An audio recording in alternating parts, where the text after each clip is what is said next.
Today is Wednesday, September the 18th, and I apologize for saying that the Fed announcement was going to be tomorrow. It was today, and I hope you were paying a better attention than I was.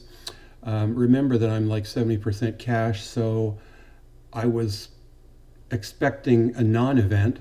Instead, we had an event, but the market then realized that it was being sold for no reason. No technical reason. This was just the high-speed traders trying to take advantage and cause people to panic.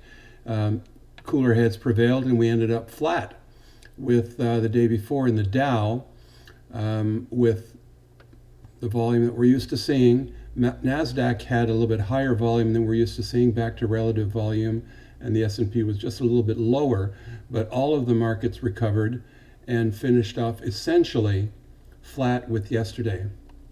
So what does that do to our stock breadth? It's still heading to the neutral line because advancers outpaced decliners by 60% to roughly 40%, which is going to take us a little bit further towards the neutral line as we expected, because we always see that reaction coming from this over bought level. There are no examples back here in 1 year where we've seen the momentum indicator move back up midway between overbought and neutral. So it's going to continue to go down.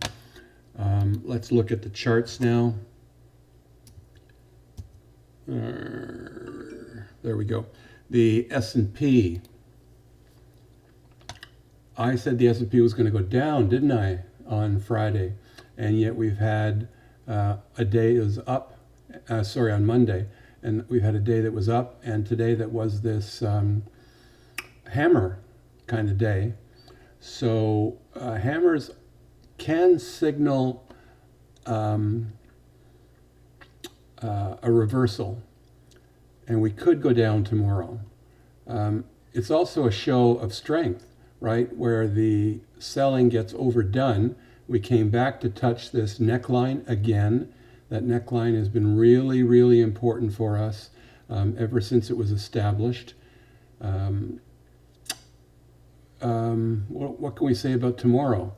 I still think we're going down, so I'm going to restate that we're going down. Maybe not too down, but I think we're going down. We do have the gap down here that hasn't.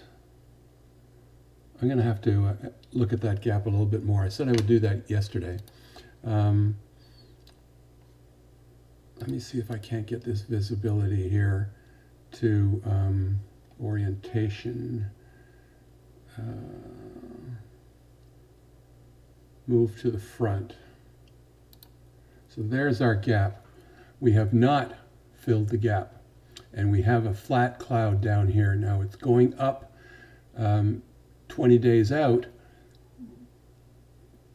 My thinking is we're going to come down and test this gap. Just going to say that. Apple, wow, I sold Apple. Damn it. Apple's going up, and it's had no going down and then up. It's just been up. The word out on the iPhone 11 is that it's a pretty damn good phone, and it's $50 cheaper than the iPhone XR, and it's got better battery life. Anyways, I ordered one, and I'm getting it on Friday. Looking forward to it. Should have kept the stock. Waiting for the market to pull back, and then I'll be buying Apple again. Caterpillar. I said the stock was going to go down, and it did. At one point in the day, it was down almost $3. It had come down and had broken the 200 and broken the 8, and then with the rest of the market moving up, it came back up again, but it was still down $1.14. What I did when that selling was taking place right after the Fed announcement, I didn't want to lose $1,000 more on Caterpillar, the loss that I incurred today. So I sold this week's 130 calls. I only have 400 shares left. That's all I have left is 400 shares of Caterpillar and 1,300 shares of gold miners, GDX, as well as some AGNC. But the stocks that I show you every day in the charts, I've really only got two stocks. I'm waiting for that pullback. There's enough bad news out there. I don't think we're going to invade Iran, but I think the economy is heading downwards. The consumer is talking about a good Christmas. Well, we'll just see. I think the tariff wars are just beginning. This cloud needs to be tested. That 200 has gotten support, but I think Caterpillar is going down. In fact, I am going to restate that here and say I do believe we are still going down. Gold miners, a little disappointing in the gold miners. I expected up, but I still think the trend is up because it's a good, safe play. But it's what caused me to be in the red today, that and Caterpillar. But I'm holding on to a bigger position than normal for me on gold miners. Whirlpool, I'm glad I got out of that one. It was down close to $5 at one point today. It finished off at a doji, and look where it finished, perfectly sitting on the top of that trend line. That's been an amazing trend line. 1, 2, 3, 4, 5, 6, 7, 8 hits on that trend line, which stretches back quite a long way, all the way back to May 22nd of last year. Do we get up to this 152 previous high that was rejected the last time? I'm just glad I sold Whirlpool. That's all I'm going to say.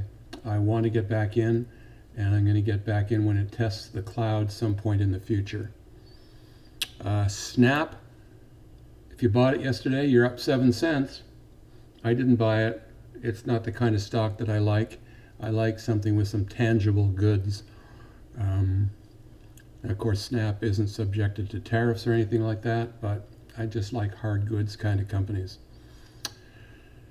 So that's it. Where we go tomorrow, I believe that we continue to look for a place of market support, a clear signal that there are buyers, and that could be the top of the gap.